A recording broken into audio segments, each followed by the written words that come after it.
في يوم ميلاد القائد، ميلاد الحرية والديمقراطية والإنسانية. أهلا وسهلا بكم جميعا ضيوفنا الكرام. يوم ميلاد القائد مبارك علينا وعليكم. بدنگکی بلند بلا جوی شما بلا سلاوه گل حلبه بکجا امرالی بیجی ساروک آبو بیجی ساروک آبو بیجی ساروک آبو. لا حياة بدون القائد، لا حياة بدون القائد، لا حياة بدون القائد.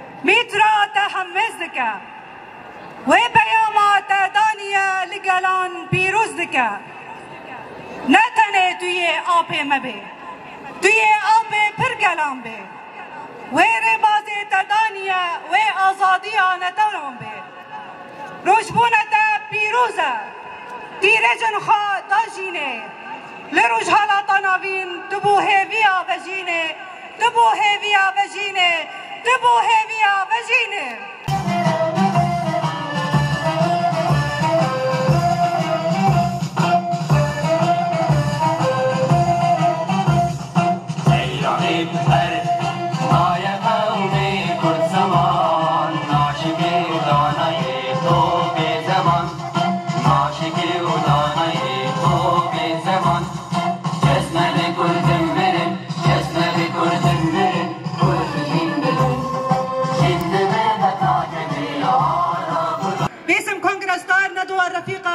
فلتتفضل مشكورة. وباسم المبادرة السورية لحرية القائد عبد الله وجلال ندعو الدكتور عثمان شيخ عيسى. ولكن نحن سنحول هذا اليوم إلى يوم الحرية، إلى يوم الانتصارات، إلى يوم أبيض. هدف الدول كافة من هذه المؤامرة أن يقطعوا صلة القائد بشعبه، ولكن القائد لم يتخلى عن شعبه ولا الشعب تخلى عن قائده. فالقائد رغم الظروف الصعبة والعزلة المفروضة المشددة عليه في سجن إمرالي استطاع أن يوصل إلينا مرافعات الحضارة الديمقراطية. هذه المرافعات التي بنيت على أساس حرية المرأة. حرية المرأة أساس بناء مجتمع ديمقراطي. نعم أيها الأخوة، فالحضارة الديمقراطية بنيت على ركائز أساسية، 3 ركائز: علم البيئة والمجتمع الديمقراطي وحرية المرأة. لذلك اليوم ندرك أهمية هذا اليوم لدينا، هذا اليوم الذي أكد القائد علينا بزراعة الأشجار لنحافظ على بيئة سليمة ونبني معا يدا واحدا وقلبا واحدا مجتمعا ديمقراطي حر. نعم، في هذه المرحلة الحساسة التي نمر بها من الثورة السورية قد أطلق القائد عملية السلام وبناء مجتمع ديمقراطي. نحن دائما وأبدا ندعو للسلام بين كافة المكونات بمبدأ أخوة الشعوب والعيش المشترك. لذلك نحن مدينون للقائد، مدينون كثيرا للقائد، ولكي نسدد هذه الديون يجب علينا رفع وتيرة النضال. يجب علينا أن نناضل ونثور بقوة لتحقيق الحرية الجسدية للقائد عبد الله أوجلان، لأن حريتنا لا تكتمل إلا بحرية القائد عبد الله أوجلان. لذلك نحن جميعا من أولوياتنا هي الحرية الجسدية للقائد عبد الله أوجلان. فاليوم ليس الشعب الكردي وحده يسير بفكر وفلسفة القائد، ولكن كافة الشعوب بكافة مكوناتها، بكافة معتقداتها، بكافة إثنياتها، جميعهم يسيرون بفكر وفلسفة القائد عبد الله أوجلان. وقوات حماية الشعب يبكي وعلى كافة الشعوب، ونباركه عليكم جميعا كل عام ونحن جميعا بألف ألف خير. نحن نجتمع اليوم هنا، اليوم الذي يعبر عن كسر وتحطيم أغلال العبودية، يعبر عن إشراقة شمس الحرية. إنه يوم ميلاد القائد آبو. القائد آبو بفكره وفلسفته الذي أنار لنا الطريق، والذي أيضا حول الأقوال إلى الأفعال، وقاد ثورة بنضال وإرادة حرة. هذه الثورة بدأت مسيرتها بجملة: كردستان محتلة ويجب تحريرها.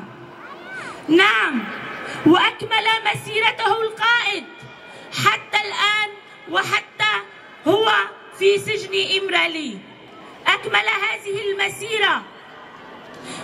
بداية تشكلت الثورة بتأسيس حزب العمال الكردستاني.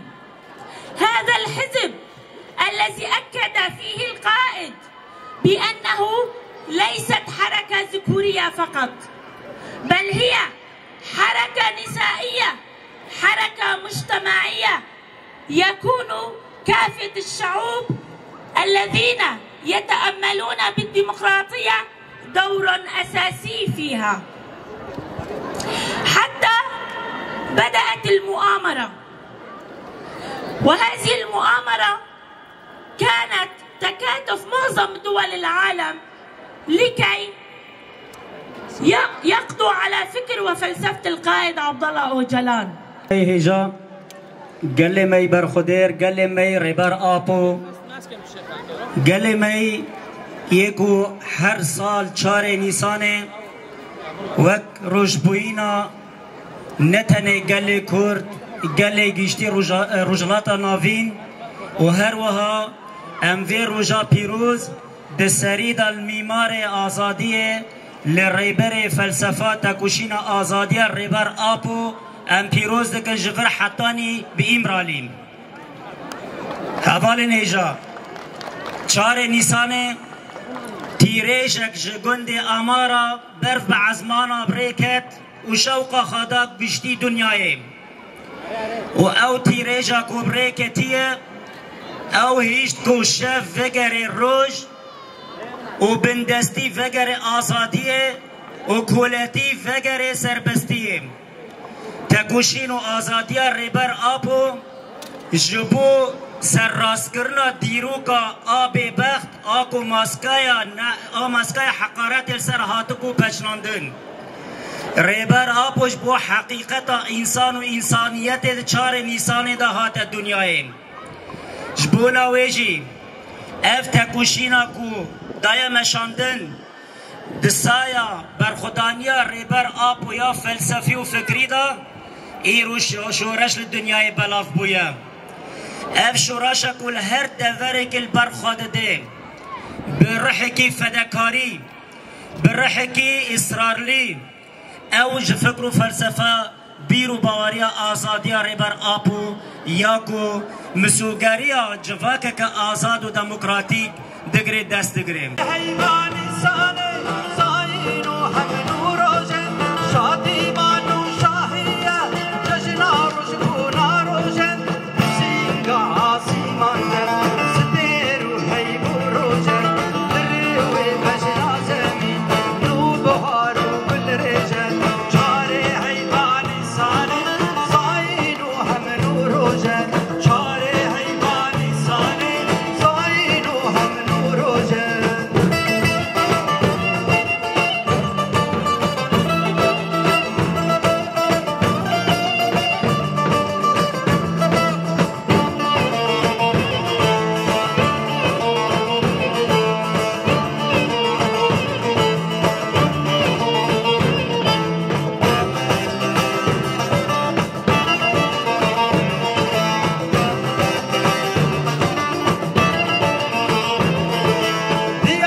Love